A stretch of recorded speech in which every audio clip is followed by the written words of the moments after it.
Captain on the bridge. Alright, captains, we are back on the bridge, and today we are going to go over Strange New Worlds, Episode 8, The Elysian Kingdom. Captains, this comes right after our interview on the bridge with Hammer, Bruce Horak. And I love the timing of it because in episode 6 and 7, he was actually missing. But here in episode 8, he came back, and boy, did he come back with a vengeance, in my opinion. And one of the things that I had mentioned to him is that in whatever scene he's been in for Strange New Worlds, it's always been very weighted. And this is kind of what I feel here. It's just very weighted. And the whole episode, it was so good. So, Captain, this is what we're going to do. We're going to go over some screenshots that we grabbed, drop my 2 ECs, and then give my conclusions at the end, especially where I rank this episode. And we'll get to that when we get to the end. So here we go. On screen. So we start off with Dr. Mbenga doing a personal log, talking about a survey in the nebula there, Genosian Nebula, and also talking about his daughter. But there is this shot, of course, of the Enterprise, a beauty shot. Funny enough, this is only one of 2 shots in this episode, and I'm okay with it. Captains, you know I love my ships, I love my pretty pew-pews.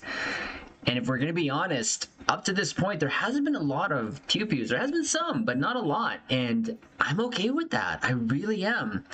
I think they did such a good job in terms of really focusing on the character building, the storytelling of each episode, especially from beginning to end. But we'll keep going here. So there you go. There's a shot of the Enterprise. Of course, I always love seeing that. Next scene we see here is Dr. Mbenga reading to Rakia. Captains, I will say that this relationship between father and daughter, I can say 100% that I can relate to. And with these two, they're really conveying a relationship, a genuine relationship. And that's kind of the theme that I've always been kind of seeing and saying, that it's just a genuine. And even this coming from a young actress, it's just so pure, just pure joy. And this whole reading here, it had some feels here, Captains. And his daughter asks, of course, to read the book. Dr. Mbenga keeps going there, and of course, it gets to the part where she hates it. She does say that she wants to change the ending, just like how Dr. Mbenga obviously wants to change her sickness, because she does have little time left. It's progressing really fast here. But of course, the relationship between the two is so heartbreaking. It really is. And I can't state enough how I can relate to this. But you can just feel the love. And that's the story that they're reading, the Kingdom of Elysian. And it's been the story that Dr. Mbenga has been reading Rakia there since the beginning of Strange New Worlds, and it really does. I love how this all comes together. It just comes comes together like a nice little present with a bow on top. It really does, because who knew that this was going to be a story part, an episode from when I thought it was just a father reading his daughter a favorite book. But you know, of course she has to go back. She says, "I love you, Daddy," and you know, it's just heartbreaking. I really do love the relationship here between Dr. Mbenga and Rakia. To me, it really feels real, and maybe again that's because I can relate, but it's really good. Of course, he has to tell her he has to go back. So she goes back to the buffer, and he gets to work. Now, this I thought was a really interesting scene where Dr. Mbenga started working again on something for Rakia. And I've never seen this, Captains, and of course, if you have, I just don't ever recall seeing this. So Dr. Mbenga was mixing some stuff together, and it actually exploded in his face. And then there was a shield, a force field, a shield that kind of contained it, and I thought that was really cool. But yeah, this was a failed experiment, unfortunately, and of course the frustration for him, I can really feel. I can really feel. Una comes in, of course, asking where he's been because there's a landing party that came in. Says he's got lost his work, and this comes to play. I love the interaction between all the characters in this episode. I thought it was really good, and it just spoke to what I had talked to Bruce about there in our interview here on the bridge with him, where it just looks so real, and it's coming across the screen, and I can feel it, and I appreciate it. I really do, and I thought I had a connection to Strange New Worlds, but after having that interview with Bruce, I feel like I really have more. I've never been this involved in Star Trek, and I'm loving it and enjoying it. It just takes me back to my happy place, and that happy place is Star Trek. But we'll keep going here. So at the end here, she kind of orders Dr. M'Benga to kind of rest up because he looks tired and that the landing party could wait. Very, very awesome moment between the two. Go back to the bridge here. Pike, Spock, Ortegas on the bridge, talking about the nebula. They're all done. They gotta head out there. Of course, Pike's Peak there. I laughed at that when Bruce mentioned or answered the question how long it takes to do Pike's hair, and he said it was a secret. I thought it was really good. But it's just a moment on the bridge there. And again, we're gonna get a lot of Pikeisms in this episode, and I'm there for it. I really am. Even though that this was very Dr. M'Benga centric, Pike still got his Pikeisms in there, and I'm for it. And it wasn't to the point where it was overwhelming. It's just that it's almost like they're a reminder that, hey, I'm the captain. But I love how the roles get reversed here. But we'll keep going here. And of course, they're ready to leave. We get a lot of Ortegas in this episode too, and I'm so totally for it. I'm loving Ortegas. I love how serious she's taken the role of being at the helm of the Enterprise, the flagship of Starfleet. And of course, well, you're gonna say the thing is what she says to Pike, and of course, Pike's like, hit it, and well, they're stuck. Nothing's happening. So there is some issues there now. He asks, of course, this officer here, which I don't remember seeing her in the other episodes, but she does also is prominent in this episode. Everything's nominal, but they're not moving. So who does he call? Our good friend Hammer. Yes, he's back. He says everything's fine, but at the end, he just recommends putting all power to Impulse. And this is the weird part. At this part, Ortega stands up. I don't know why, but sure, because of story? Yeah, okay. we'll go with that. So she's standing up. She's going to hit full Impulse, but they're stuck. She hits go, she's stuck, and then the whole ship literally shakes. She tips over because she's standing up, loses her balance, and hits her head. And Pike asks Dr. M'Benga to the bridge. And this is where it kind of gets a little weird. So he looks very tired in this scene, and I think they really tried to convey that he was tired. But getting out of the turbo lift, he sees this. I thought this was a very, very good use of the set of the Enterprise. I know a lot of people may not like it. I am appreciating it.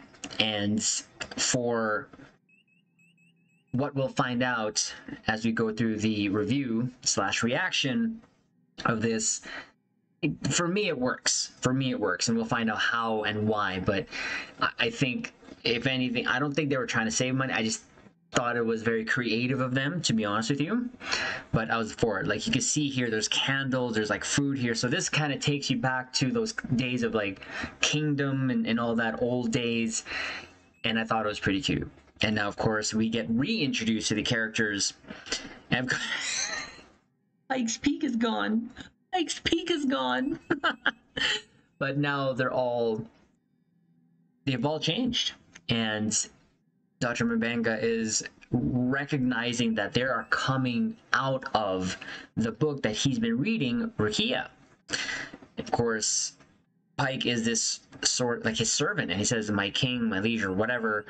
And I didn't actually catch his name quickly there, but I thought in this role, Pike actually turns into almost like a sniveling coward, was trying to suck up to the king, and it was awesome. It plays a lot throughout this episode, and it's just great. It's just great. Of course, he's looking for Ortegas. He recognizes him again. This is from the book, so from the costumes and everything, it just worked. It just really did. Mbenga's costume was so good here, and I will give huge props to Dr. Mbenga, the actor. I really connected with him in this episode, and I was really for it. And speaking with my fellow captains talking about this episode, they really did too as well.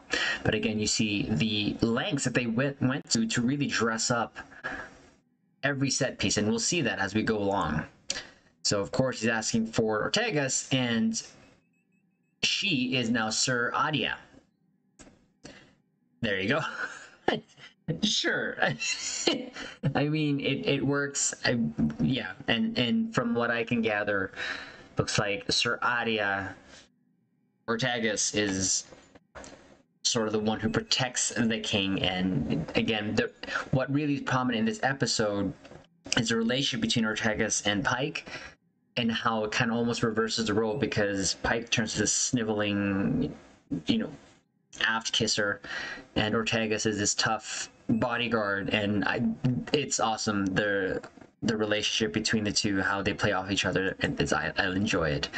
Pike asks the king to sit down, and of course the exchange here is just give him some wine. Of course she has to taste it first, and he's just kind of like, what is going on? But again, you can see the lengths that they went to, and I thought it was really creative. I really do, and I really did enjoy it.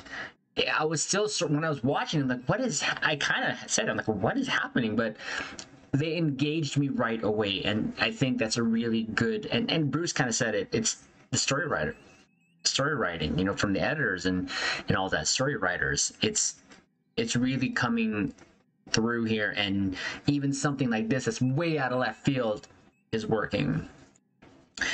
So Mbenga goes to the computer, and of course they're actually known as the Oracle, because they're all kind of like in this weird state, or whatever state they're in. And again, nice screenshot there of the Enterprise now. Pike says that we are in a fog being a nebula, and so Dr. Mbenga is just, again, more going like, what's really going on here? So he has to get to medbay. He actually asks both of them to stay on the bridge, but again, you can see here the lengths that they went to. There's candles, like, what?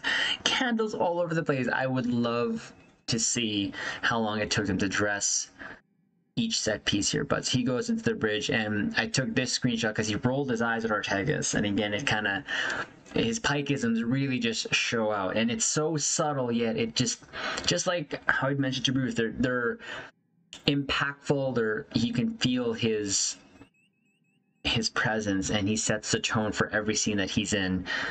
That's our Captain Pike. But again, note here, Pike's Peak is gone. So Mbenga makes his way to the med bay, and this is the corridor. It's sort of representing, got a little forest, kind of a in between spots where they're traveling. And again, I would like to know how long it actually took them. It gets to med bay, and this is all like this weird, again, it kind of reminds me of a cave, but of course that's kind of the vibe there, because you see the mist in the bottom there. Something that you'd see like in a story. Again, look at all the candles here. I was really drawn in. I really was drawn in, and the set pieces, I'm not saying pushed me over, but it helped to just, yeah, sure, yeah, okay, yeah, I get it. So of course, Nurse Chapel here is there, and she didn't have a lot of lines here, but she kind of came across as this sort of, fortune teller-ish type person, but Mbenga's scanning himself, and the readings come back that he's normal. But I noticed throughout the whole episode here, Nurse Chapel didn't have a lot of lines there, and she does this weird little put her hands over Mbenga, kind of trying to feel out or whatever, and then she says it feels you are you're hurt or something like that, and it's just a very weird scene. You can see Mbenga going, what are you doing? And of course, who comes in here? They're actually interrupted by Sir Adya coming in with Princess Talia. And who is that? It's La'an. I will say I did appreciate this. It was hilarious. It was good. You know, captains have had an up and down relationship with La'an here, and I will say, along with her and everyone else, you can tell how much fun they had. You could just tell. And she's just saying Queen Nev is Tiger Kingdom, needs help from King Ridley there, who is Mbenga, of course, and I just thought it was this hilarious scene here, seeing this. And so Mbenga actually scanned Chapel earlier and now is scanning La'an, and when he was doing this, it was kind of twirling it around her head. Her eyes were following it. I thought it was quite hilarious. And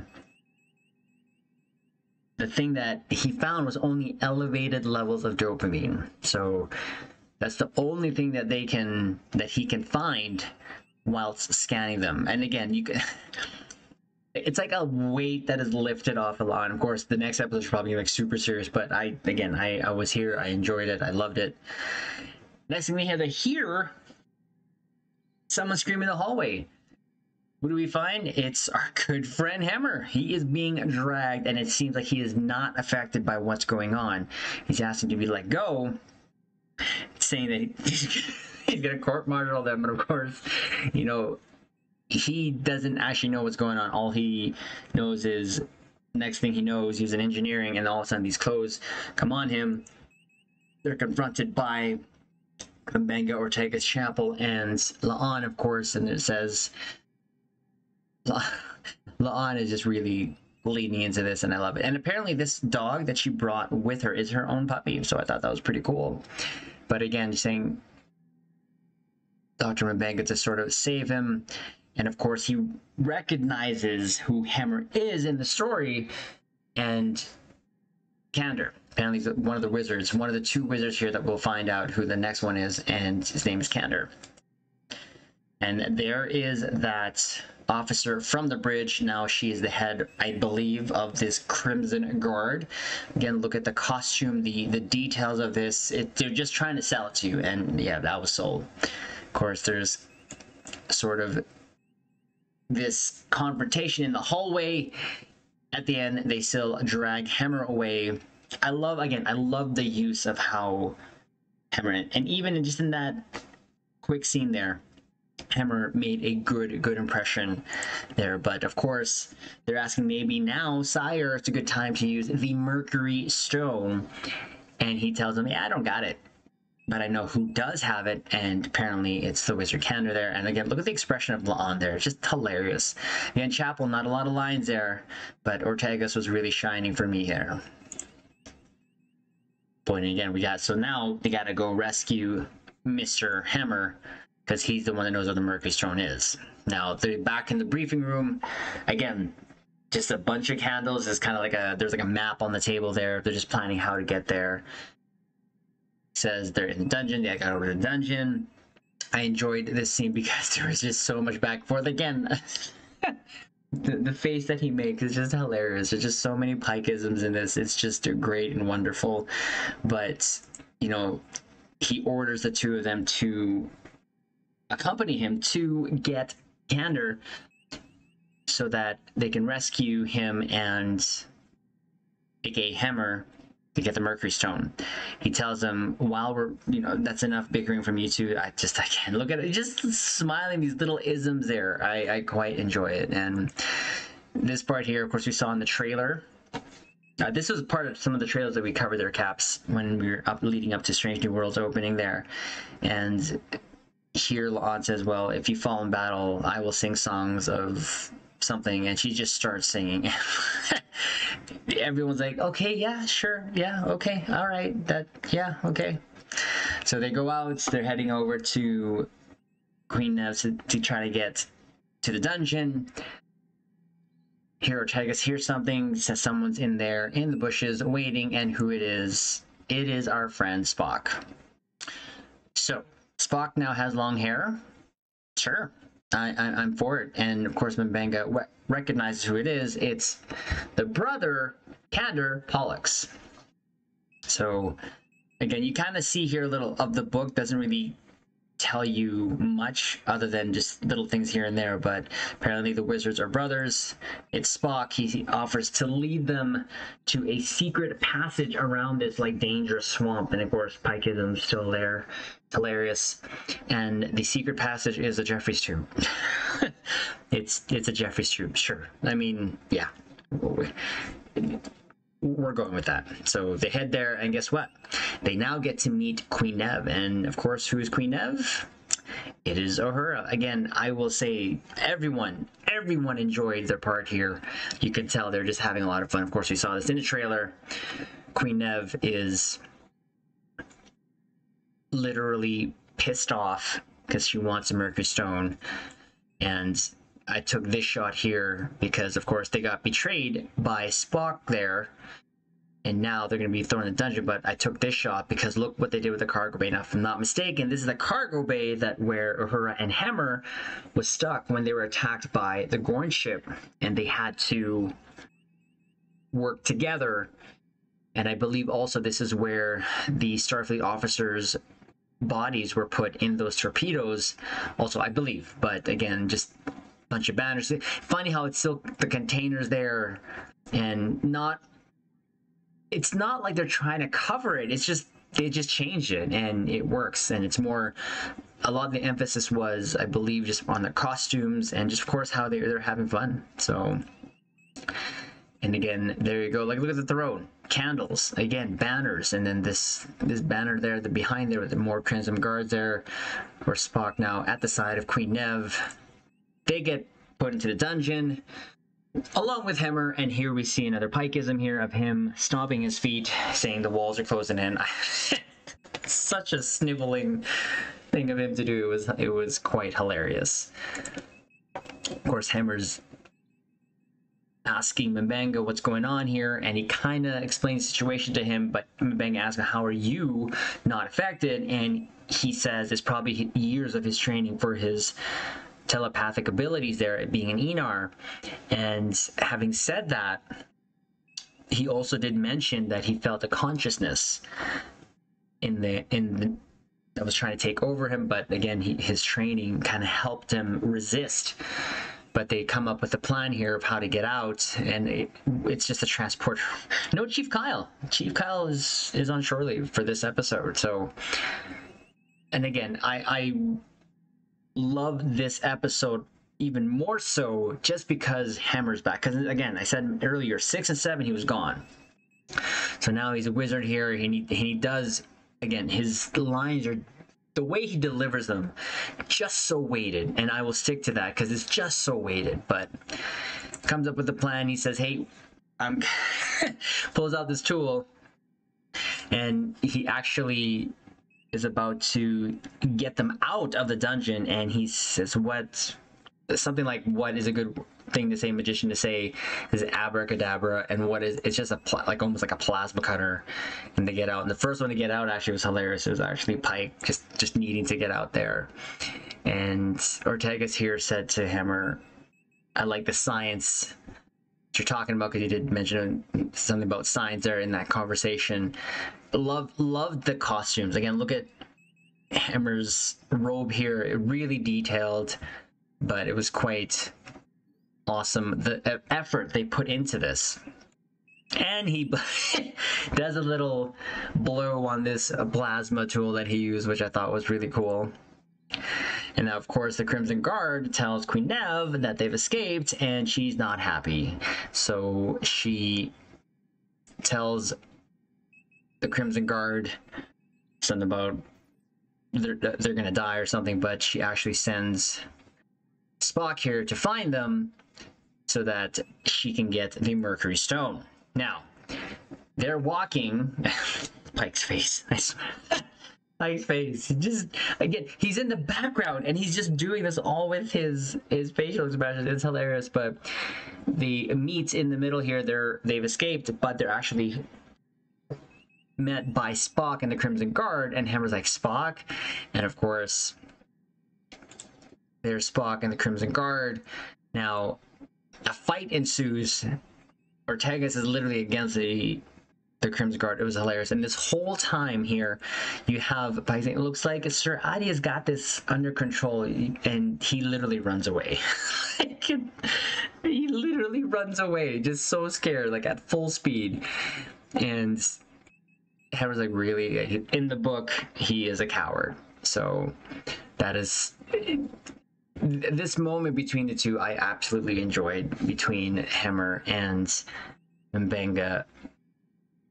They did such a good job in this that I was engaged the whole time and not missing a beat. But of course, now Adia gets surrounded and we see arrows. This, again, from the trailers that we covered. And I had thought that this was from a holodeck program of some sort, but I was wrong. But Una is the Huntress, and she saves Adia / Ortegas, and there she is from the book, the Huntress, and the two hug, and again, you just see the joy. I don't know, I'm just seeing that. I see it across the screen. I feel it across the screen, the genuinity of their friendship, of how close they are, not only as actors, but like I feel like a friendship really has been bonded. And I think that just speaks to how well the show is going, in my opinion. I'm just going to throw that there. So now they get to engineering. Now here they are. Not that much here. Some banners here, some candles. And here's another shot of the warp core and engineering. No, it's again just like a small community hall, but it is what it is. And of course, they're scanning the nebula. They're saying that the Genoza Nebula, there is a consciousness but without a physical body. And from what they're saying here, that they something about Bolt theory, Boltzmann brain theory, and it's just something about a consciousness that is very powerful, that can do whatever. And they keep talking about this. Now, this is a realization for Mbenga, because in the story, the Huntress and Sir Adia, they don't meet. Now, before that, though, Hammer's suggestion is to, because of this consciousness, is to sort of hurt Mbenga to sever the connection. And this is where you kind of find, you know, the Huntress wants to hurt, but of course that's not it. And of course they're still talking about that Boltzmann brain theory. That's what it is. And this is where he realizes, again, you're not supposed to meet, but then is starting to realize that it's his daughter is kind of involved in changing the things here. And this is where he's explaining, again, nothing too much here. Again, candles back there, nothing crazy. But so they head over to the med bay to look for his daughter, and well, she is not in the transporter buffer anymore. And of course that worries him. And I kind of felt this, because after this he tells Hammer a story about his daughter. Of course his daughter is dying. The longer she's out, the faster accelerates. And, you know, Hammer wants to help, and just so subtle, the lines, but so weighted. And I will even throw Mbenga there, but also more for Bruce, because you think we'd know on first name basis.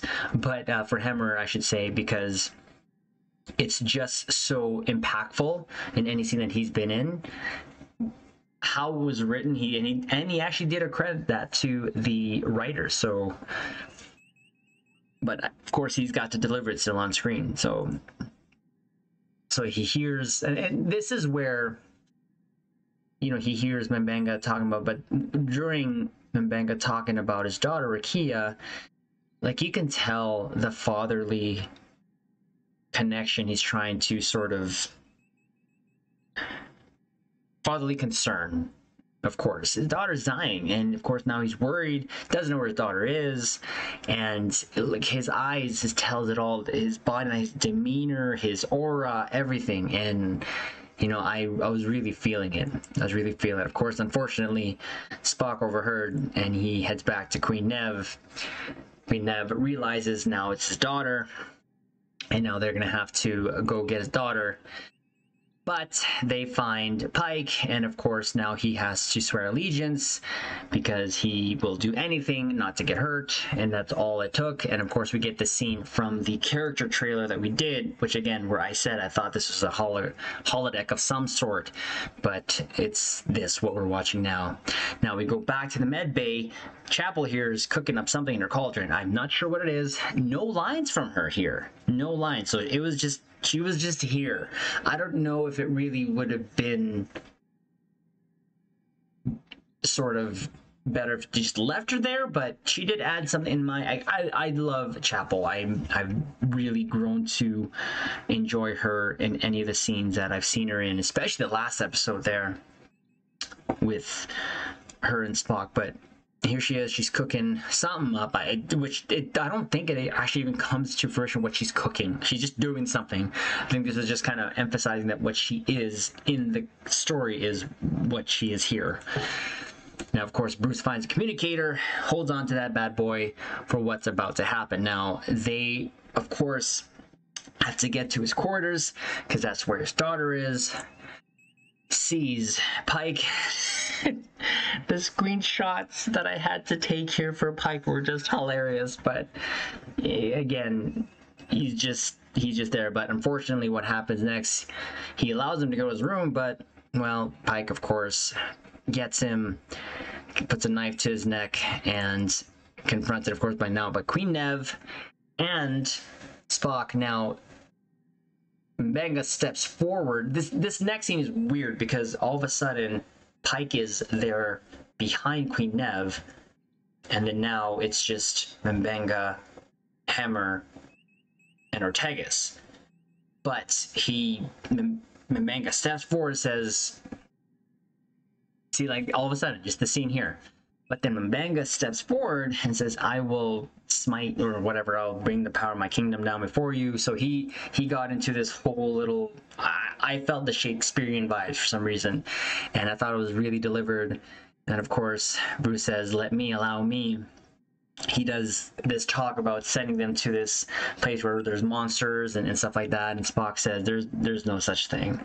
Then he starts... But during that, again, there's so much sass here. I love it from her. I love it. She's like, really? What are you doing?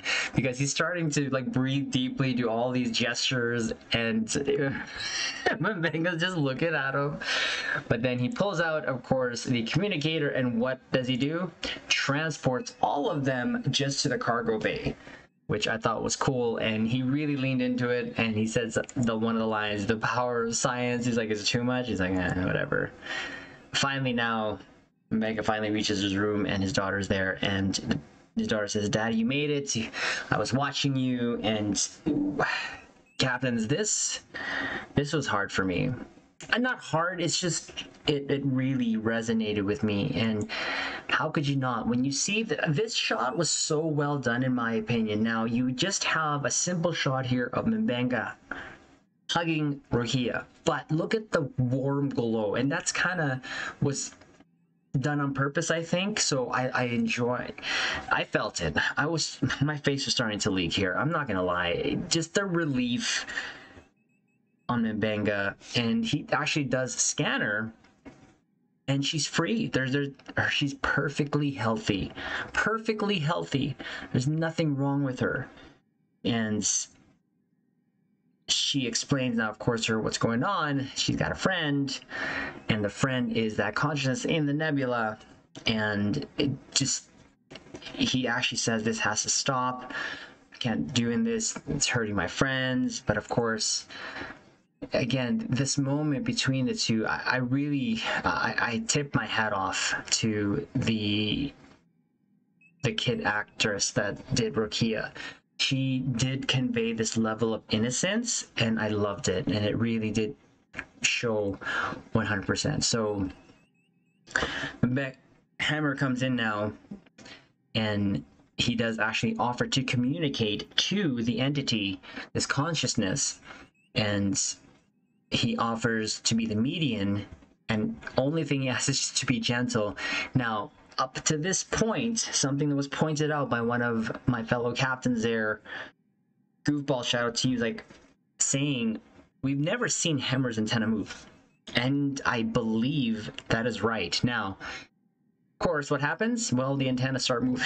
The animatronics all of a sudden kicked in, but the consciousness, the entity took over Hammer and started speaking through Hammer. Essentially, what's happening here is the consciousness, this entity, scanned the ship, saw Rukia, was lonely, but as lonely as her, as the entity, and essentially said,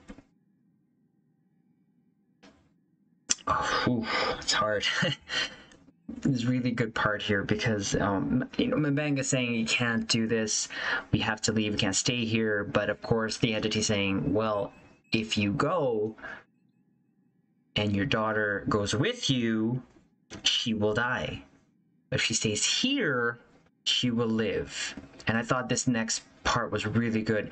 Her body is sick, and it's not her consciousness. And I thought that was really, if you think about it, captains, it's true. It's true. When you're sick, it's just your physical body, but your mental, your conscious, you're fine. And I thought that was really written well. And it was a female voice, but Hammer, again, just the acting here was just top notch for me. Again, there you go. They're just having that conversation there. And at the end of the day, that is the ultimatum. She either stays and lives, or she goes and she dies. And of course, and this I took because it said, don't make me choose. And unfortunately, he has to. But now he actually talks to his daughter, Rukia, and tells her, kind of recaps the story that King Ridley, that Mercury Stone, when he realized it had a soul, that if he kept it, would have died, and that he has to let it go. So he actually is giving her the choice of what she wants to do. And she actually says, if you want me to go back, Daddy, I will. But it's like, no, this is your choice now. And this part, man, even just as still, the hug was so meaningful.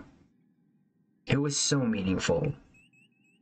And for that story to come to this point, I thought for some reason that when Dr. Mbenga was told by the Elder Kamal from the previous episodes, episode 6, asking for the file on Rukia, that he would look at it and try to see if he can help, I thought that would be the way to help Rukia, or something that he would go back. But this is, man, this hurt. Just hit the feels, captains. It really did. And it did so because of the good writing and acting, in my opinion. And again, for myself, being a father, this is where I felt it. I really did. And I could not help, but even on the second time, just my face was leaking. That's why I said to Bruce, if you would have had a camera on me whilst watching Strange New Worlds episodes 1 to 8, it would not be pretty. I'd be laughing, I'd be crying, I'd be smiling, I'd be going, all of that. And for a show series to get me this involved, I really want to say that it's so good. And this moment here, that hit the feels, and I know it wasn't just me. So now Hammer gets kind of sort of not knocked back, kind of falls back. Of course, the entity starts leaving Hammer and then engulfs Rukia, and she says it tickles. And look at the smile, the pure smile, the joy. Again, this little kid actress really conveyed the innocence, and it was such a great moment. And she gets taken away And Mbanga does this thing where he steps forward, kind of reaching out, and just a realization, like, man,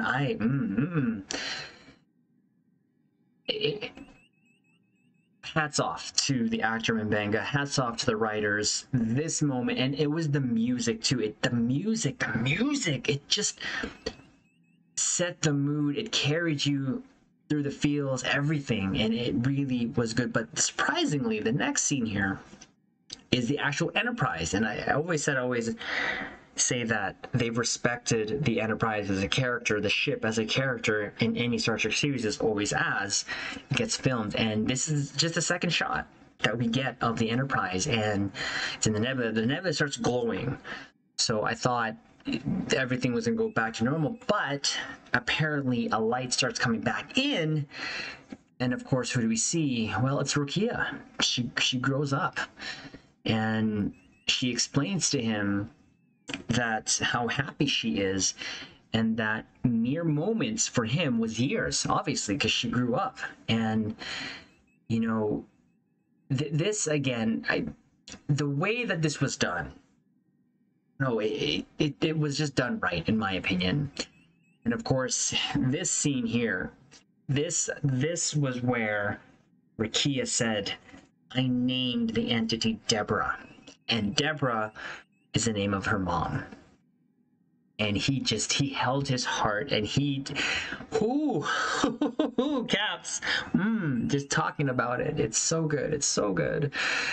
I thought it was just great. And, you know, she tells his dad, listen, you gotta go. You gotta live your life. Just promise me. And this moment again, I thought it was really good, where it was unexpected. That maybe is why, because I thought they were going to go the way of the Magellan, the Elder Kamal, using the quantum biotechnology to somewhat help her. But again, going back to what the Annie said, it's her body that's sick, not her consciousness. So she's like sort of just being just like the actual entity, just being consciousness. That's what it is. And at times, I guess, can take some sort of physical form. But I thought it was a great ending to this. I'm not sure if they're going to show any more of Rukia, but this I thought was perfect. If they were going to actually take her out, this would be the way. And of course, he goes, and Mbanga's just crying. Just this, I felt. Just this moment was so good. This episode was so good. And as soon as she leaves, everything goes back to normal. Hammer wakes up with a headache. Actually doesn't remember anything. So Mbanga goes back to the med bay, and it's stated that there's he's doing a personal log, 5 hours is missing from the computer logs. Una comes in, and he says, something wonderful happened to me, and no one remembers. And Una says it must have been a hell of a story. And I thought this moment was just so good. I don't know what else to say. I've been saying so good, but it really is. I find that everything that they've done up to this point, those self-contained episodes, still has tied into the whole series. And this was, again, something from what we were introduced to Mbanga and his daughter being sick, and now his daughter is healed. And I just thought it was well done. And of course, the last shot here is the end. Captains, I really did have a lot of feels watching this, and it was such a good episode. And I really think that there's something here, and that I hope that this formula is just kept. And even though this was out of left field, it still was so well done, well written, well acted, visually, everything, the music, everything was done really well. And all I could do is just sit back here and appreciate it. And I'm so glad that this came after having 2 episodes of no Hammer. Then all of a sudden we did our interview with Bruce, and then he's here, and he just did a wonderful job as well. Like, all the interactions between the actresses was just great. And you can tell they had fun. So this episode hit differently.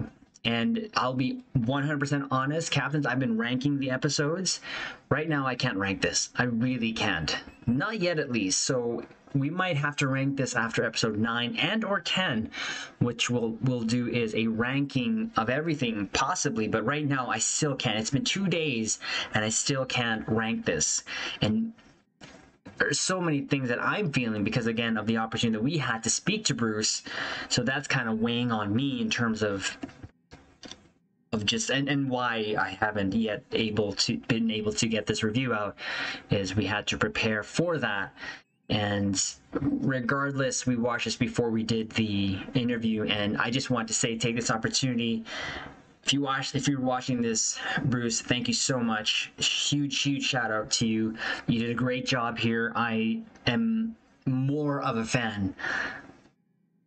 More so now. I'm biased probably because he's from the hometown, but regardless, even everyone else that I've talked to about this, they loved Hammer. They love the scenes that he's been in, the science thing, the power of science. It's just great. But what really shown in this episode obviously was Mbenga and Rakia, and as much as everyone had their shot, with the exception of Chapel, she was kind of meh. I felt like the Crimson Guard officer there in the bridge there had a little bit more than her, but that's fine. That's just a little nitpicky here and there. But what does it for me is the feels of how I emotionally got connected to this. So we'll rank this, but not now. But regardless, this is good. 100% Captains. If you have not watched this episode, I highly recommend it. And it's just good overall. And it totally ties it all together. And that's what I love about Strange New Worlds. Up to this point, the last 2 episodes could be probably bad, and I would still give this almost a 9.9 grade season-wise. This hit the ground running.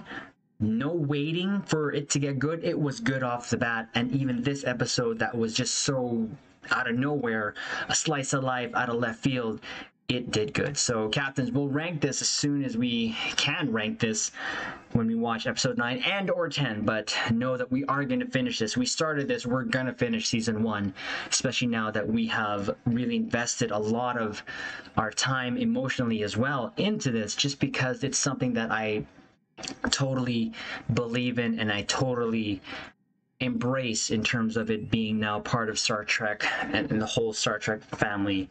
So with that said, Captains, like the video, comment below, let us know how this episode connected for you, and maybe you can rank this. Let us know below. Subscribe here to the YouTube Bridge, Captains. We will do more, and of course when it comes to Strange New Worlds, we'll still cover as much as we can and hopefully get a little bit more time to meet some more people involved in Strange New Worlds, but we'll see. But we'll leave it on this note, Caps. Live long and prosper.